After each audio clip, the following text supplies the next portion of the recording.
So often I'm working with leaders that are stressed, burnt out, overwhelmed. And I've been working with a lot of people in the pharmaceutical sector and in the pharmaceutical logistics sector that are dealing with those very issues.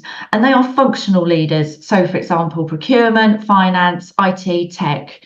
So functional leadership roles. And what I've found is that one of the causes of this stress and burnout can be perfectionism, which I've talked about before.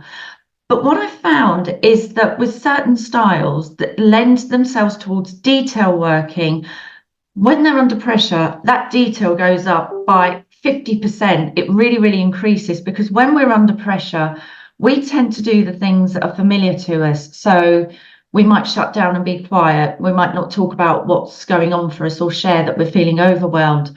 Or if we're a very detailed type of worker, we go much more into that detailed way of working.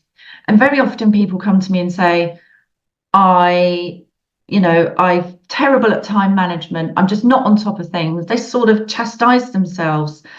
And sometimes it's about diagnosing what's the cause of that problem, because the feeling out of control and the stress and the burnout is really the effect, but what's the cause? And what I'm finding, particularly in roles where detail is very important, particularly in finance, and what I'm finding with finance executives are that they are having much more responsibility for ESG reporting, and that's a big area to really make sure that they're compliant in those areas, and they're figuring it out, working with new systems, etc. And what I've found is that sometimes it's not so much about the workload, it's about really doing everything to 150%. So I hear them say things like, it needs to be perfect. I can't let it go without checking it several times.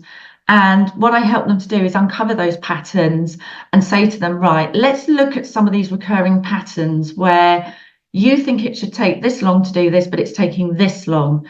And we go through and address those patterns one at a time. We start unraveling them one at a time. So it's a phased approach to really managing perfectionism, which can lead to feeling overwhelmed and burnt out.